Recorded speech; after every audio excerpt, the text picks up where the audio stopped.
Hey coaches, welcome back. Season 2, Episode 2 of Football Talk with Coach Chip. This episode here, we're going to be dealing with inside zone. There we go. All right, Football Talk, Season 2, Episode 2, the inside zone. Be sure to visit, like, and join my Facebook page. That's over there on Facebook. It's called Football Talk with Coach Chip. I'm also on Twitter. It's at Chip Siegel. That's Chip, C-H-I-P, capital S, Eagle. Okay? Email your questions and comments to siegel.chip@gmail.com. That's right. And I will get back to you. Countless guys. Just got hit up this morning by Raheem Hammond. Shout out to Coach Raheem up there in Snow Hill, Maryland, playing some spring ball because of the COVID situation back in the fall. Looking good, doing things that he got right here on the Coach Chip channel. So good job, Coach. And y'all looking good in those videos now, I'm going to tell you. All right, let's talk about inside zone.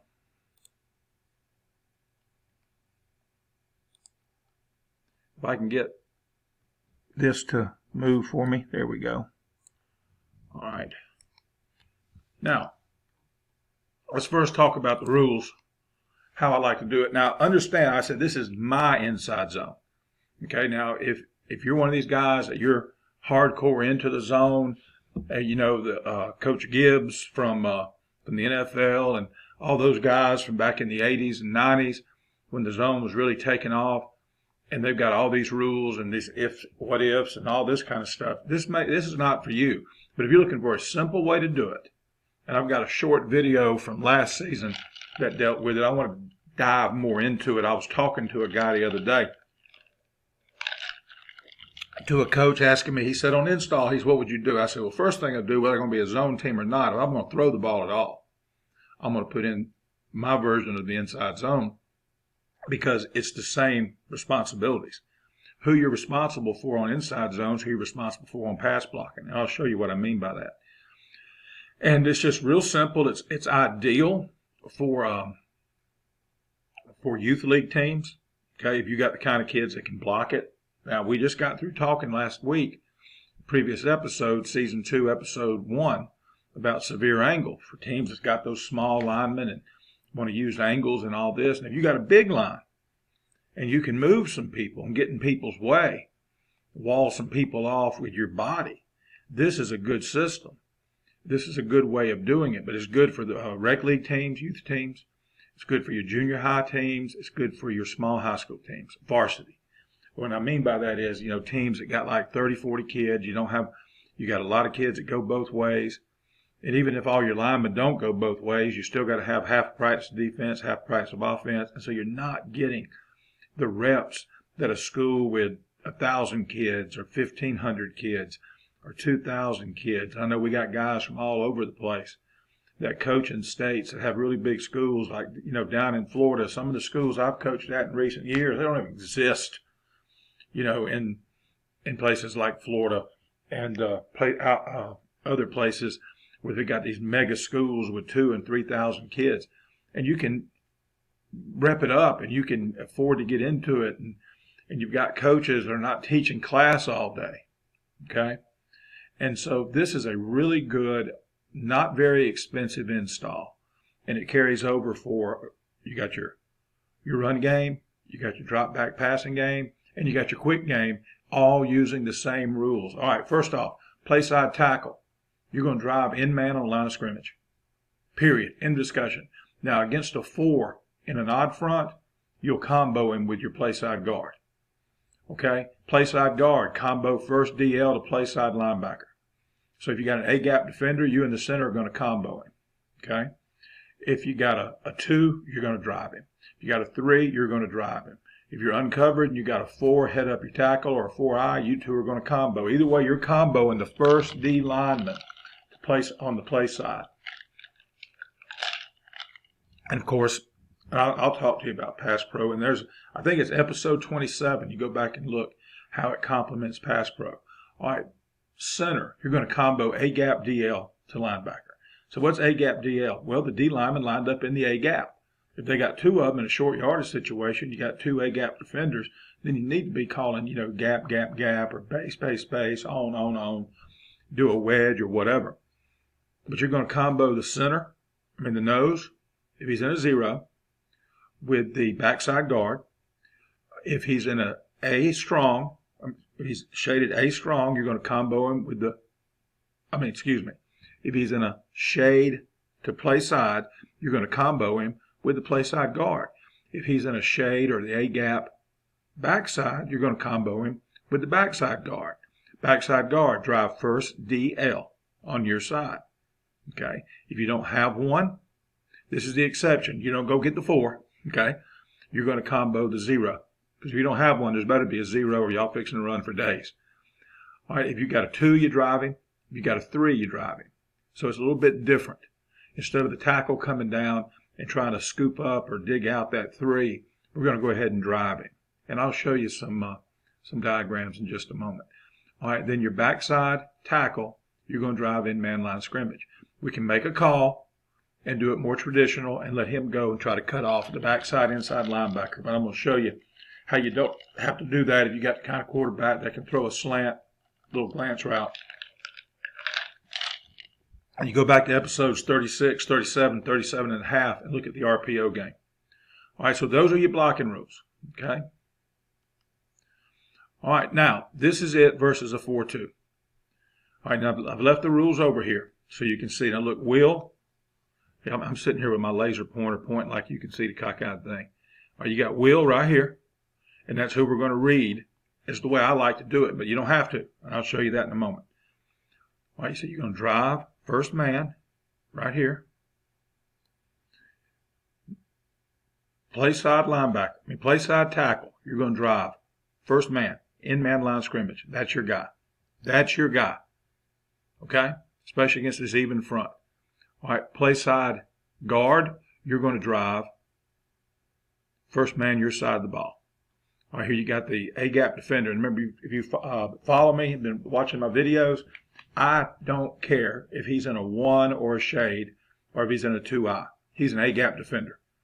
And the way my rules work on other plays too, A-gap defenders, A-gap defenders, A-gap defender. Okay? All right, so y'all going to combo to the mic. 90% of the time or more, the center is going to wind up on the mic, especially in high school football. All right, because that mic is probably responsible for that A-gap. If they're doing some gap exchange stuff, then you could wind up with him like the nose trying to cross face and the mic coming right here, and you wind up on him. But you still got to practice your combos in your ID time. All right, we're not going to block Will. That's what we call him. We call him Will. We're not going to block him. We're going to read him. And then backside tackle, you're going to drive the in-mound line scrimmage on your side. Okay? Now we can make a call. We can make a call.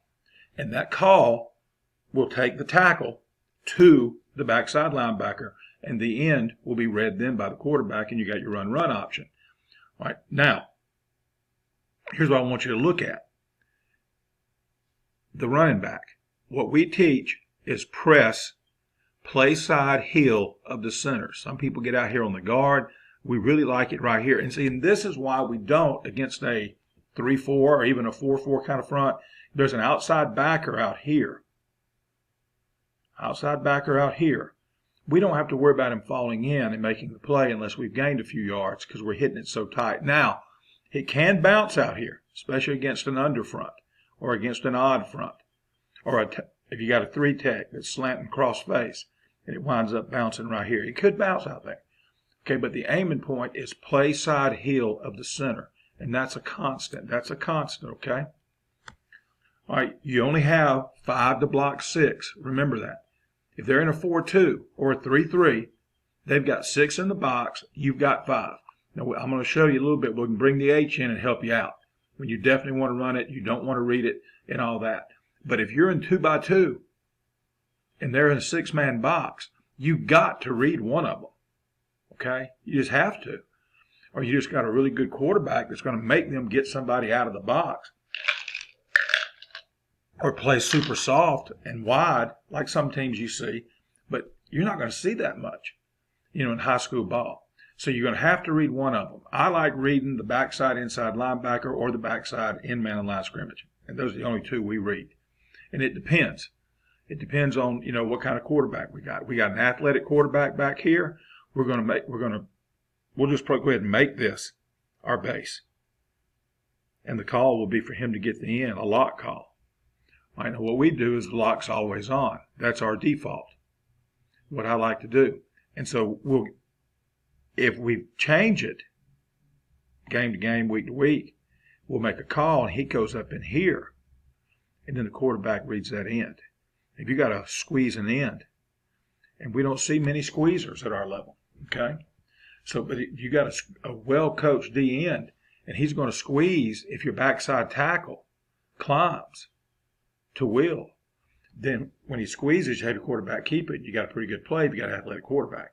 All right, if you got a quarterback he don't have to be the second coming of Drew Brees, okay, or anything like that. He just has to be able to complete a short, like slant type pass. All right, and you go to episodes 36, 37, and 37.5. That's a very short episode, and they all deal with the RPO game.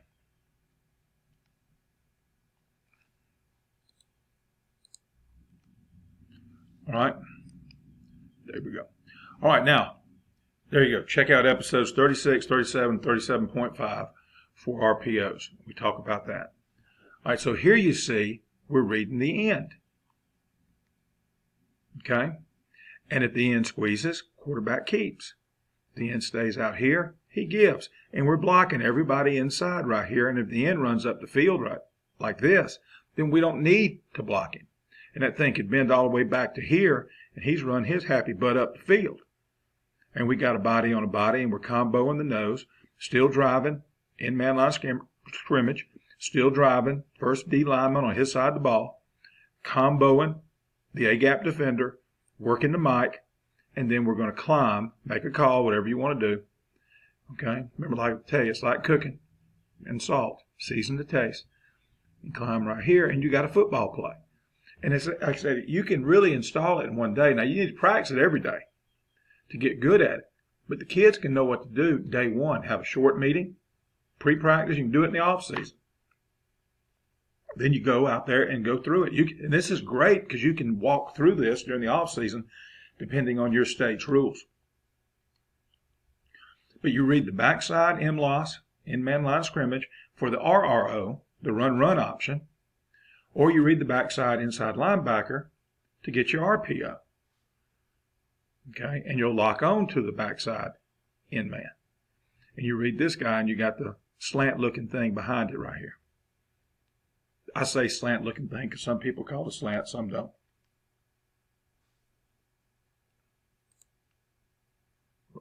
Went too far. Don't forget our sponsor, Johnny's New York Style Pizza over in West Point, Georgia. It's only about 20 miles from here. But if you find yourself on I-85 between Atlanta and Montgomery, or between Montgomery and Atlanta, for you Alabama folks, as you're crossing the Chattahoochee River, the Lynette exit or the West Point exit just across the river in Georgia, all right, get off, go back to Lynette or go back to West Point. Either way, you're going to come right to Johnny's. Okay? It's not but 2 miles either way. Best pizza around. I tell you what I'll do. You tell them Coach Chip sent you, and tell him I said to give you a free batch of them good old garlic knots, and I'll settle up with him next time I'm in there. My buddy Ben runs the place, owns the place. He'll take good care of you. Tell him you're passing through town and heard about it on Football Talk with Coach Chip. Okay? And just tell him Coach Chip said to give you a complimentary thing of garlic knots. Boy, they're so good. Get them loaded all the way, too, with melted cheese. They put that garlic butter on there, son, and they got the marinara sauce to dip them in. They're really good.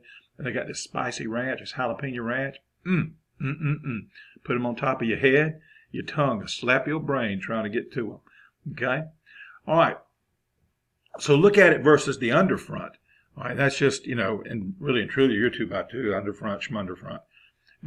And you can just go ahead and make a call if you want to and change it and run zone left on the front and let the back still run zone right. Okay? Now, I talked to you about that in another episode talking about inside run drills where I like to run inside run, especially on zone. Tell the line how to block it. Don't tell the running back how they're going to block it. Just make him press the middle of the line and read the blocking. It really teaches them to get a relationship with the heels and the backsides of those linemen, and them to look for the cuts, look for the natural seams, gaps that will open up as the defense starts to move and react as they've been coached to do. And it makes your linemen, it gives them different looks from the linebackers, and it makes those running backs really get good at finding those cuts and pressing the middle of the O-line.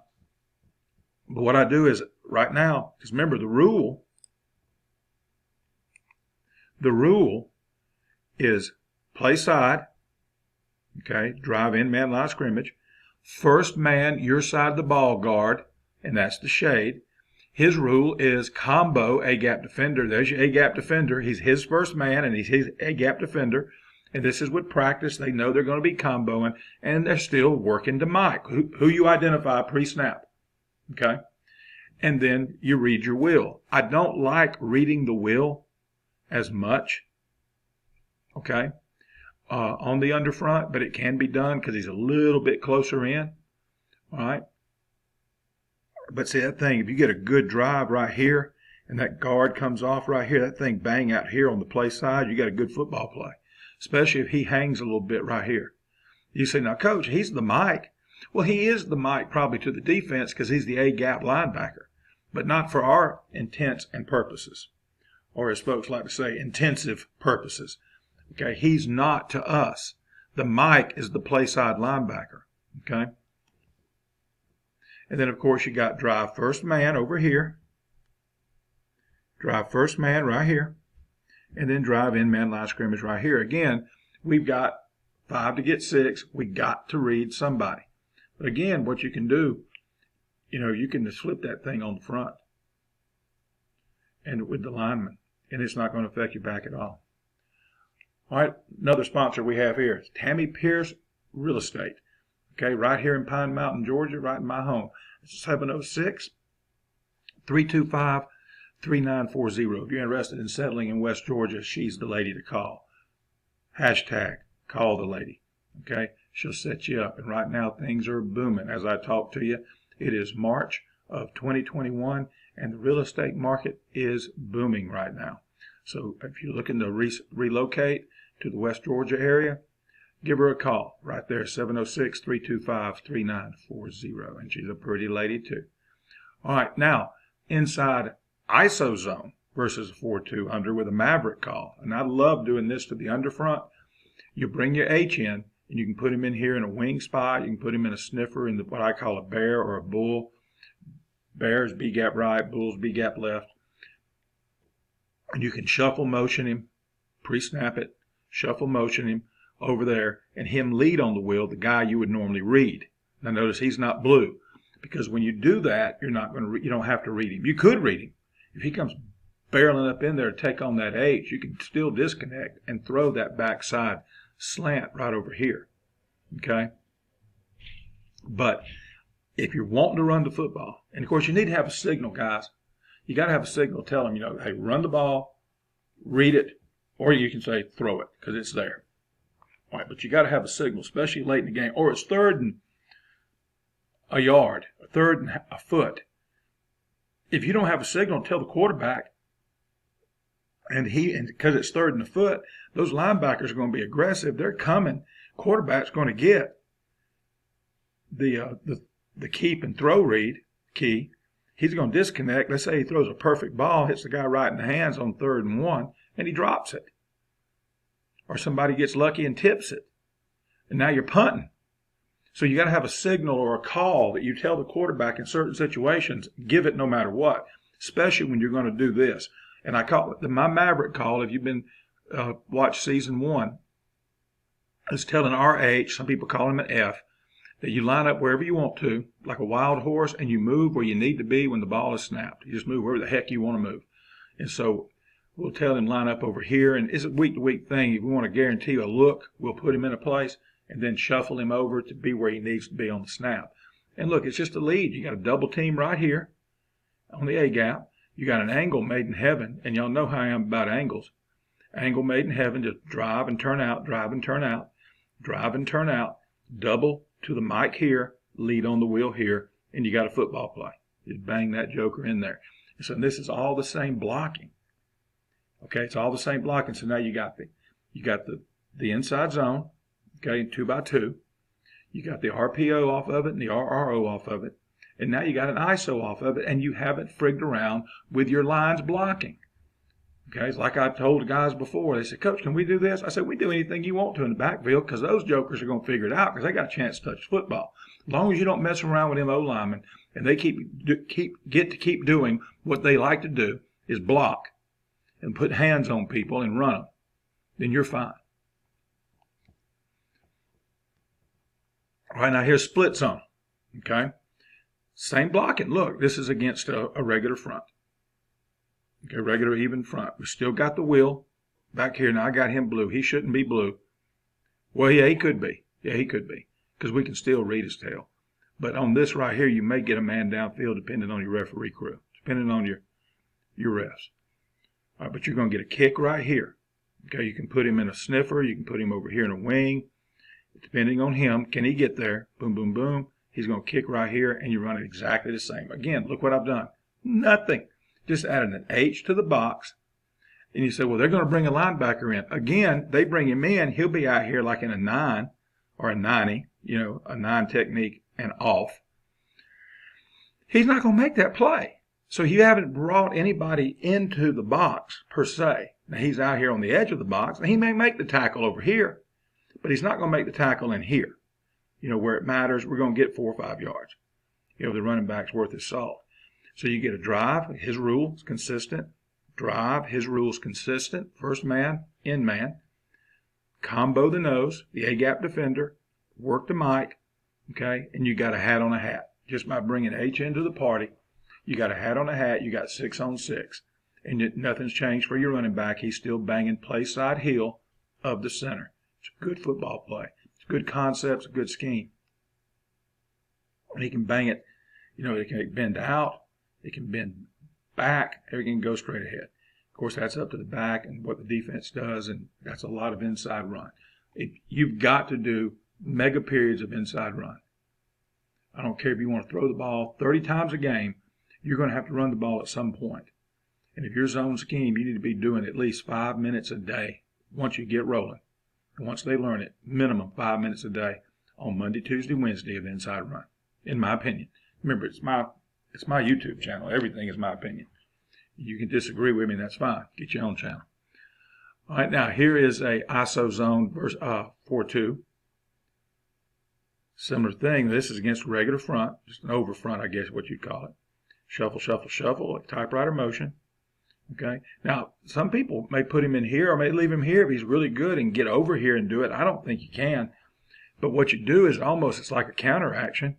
The running back knows he needs to know that we got the ISO call on and what's going to happen, and really keep an eye out on his backside eye to see if that thing's going to open up. We can get a good push right here on the shade, on the nose.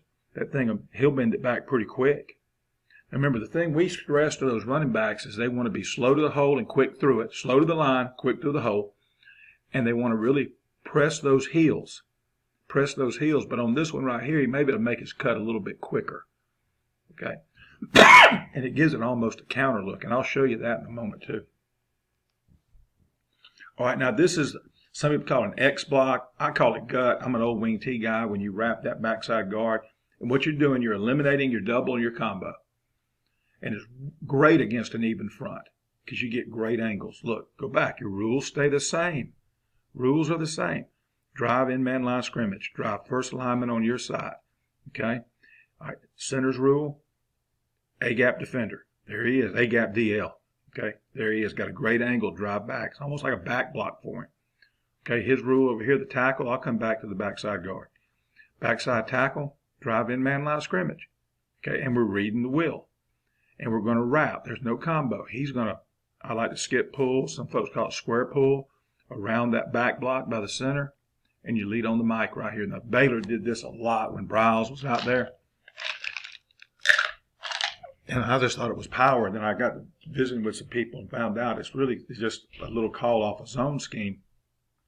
Some folks have a separate scheme for it. But you could just call zone and give the lineman a signal. And the truth of the matter is, it's only going to affect two players. Excuse me. It's only going to affect two players, the nose and the backside guard. And then the quarterback is still reading right here. And you can incorporate the call and let the backside tackle climb to the wheel, and then the quarterback read the end. If you got that athletic quarterback, you want to get out there on the perimeter, you read this guy and climb right here. So you're still blocking 5 out of the 6 and reading the 6th man. All right, now this is, you can do the split zone with a gut call.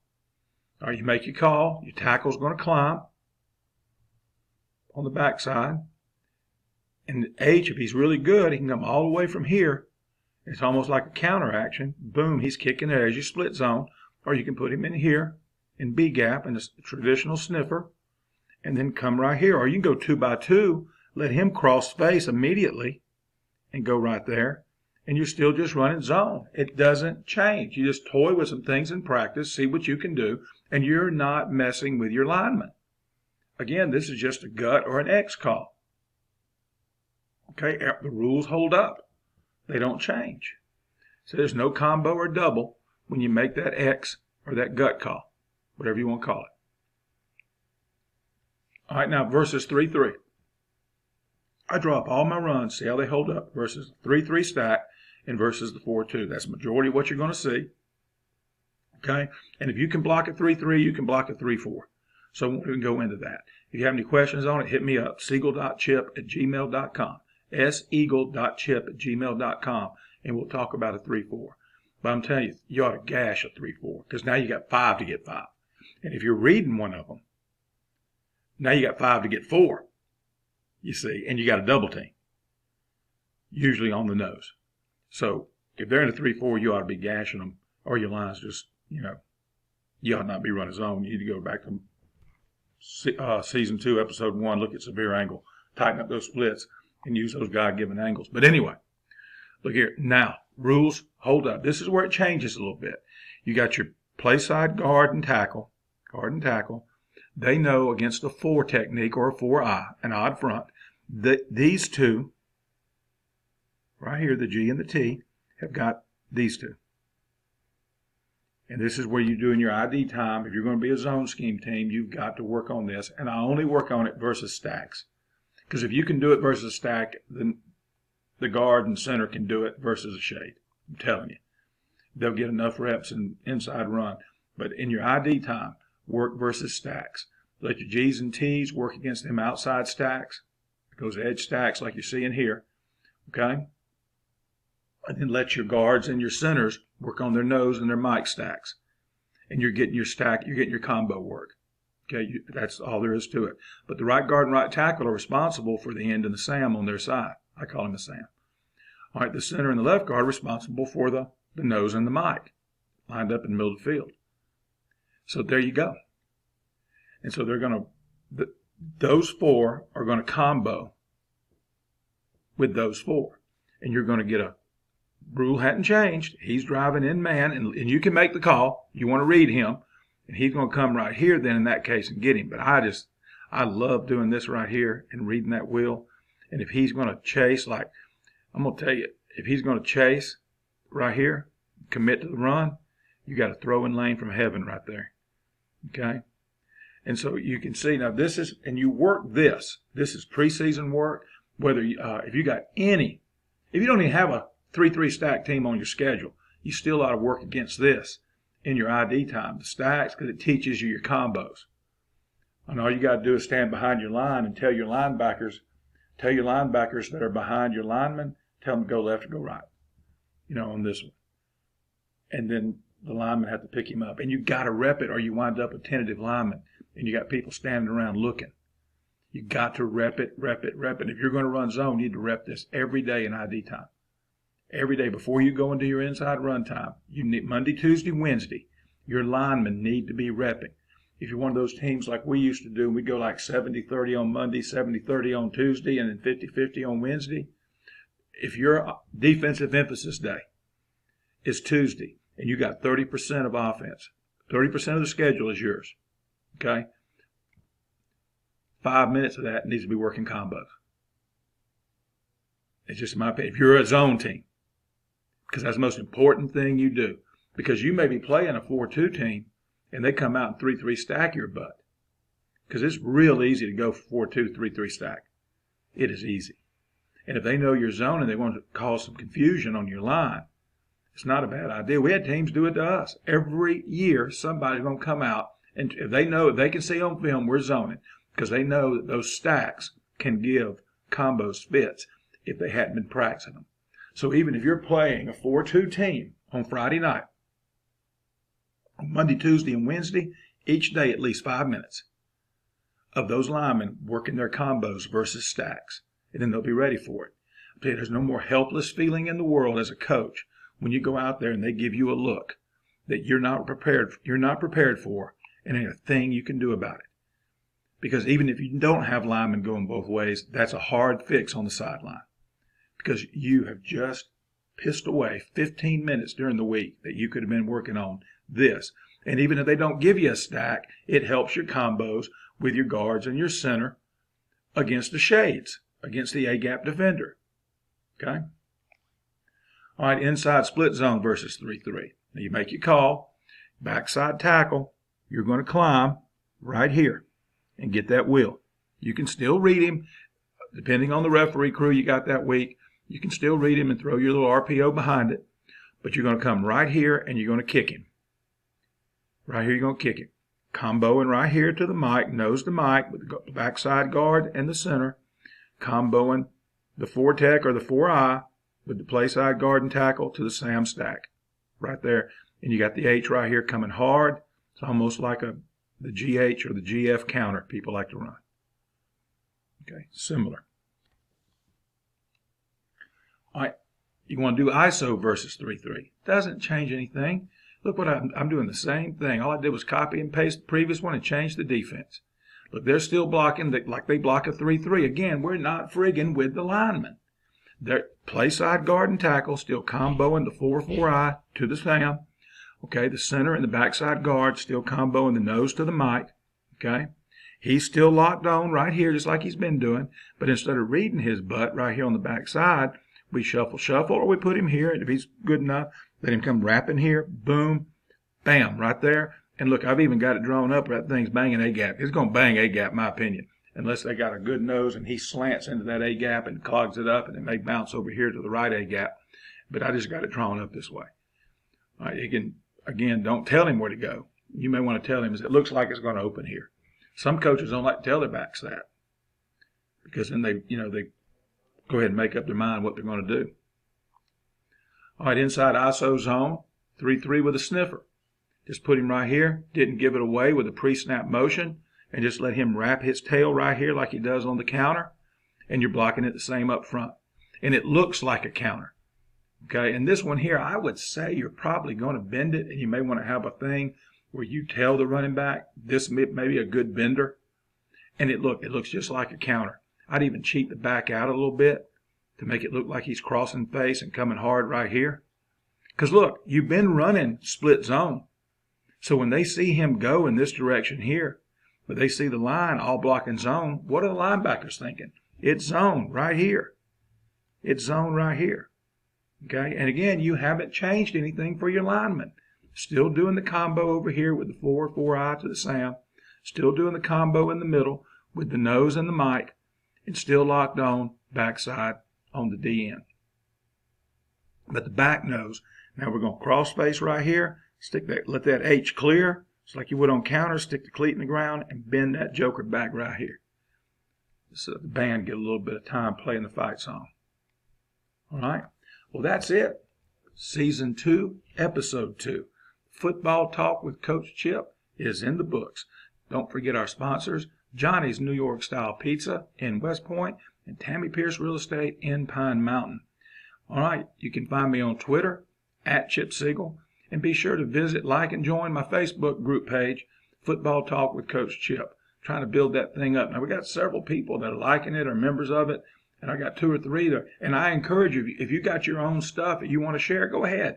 It's open. Guys, I'm all about sharing. Okay, guys, there's some people don't want you sharing their stuff on their page because it redirects traffic. That's not why I'm doing it. Okay? I'm doing it for you guys. I'm doing it for you.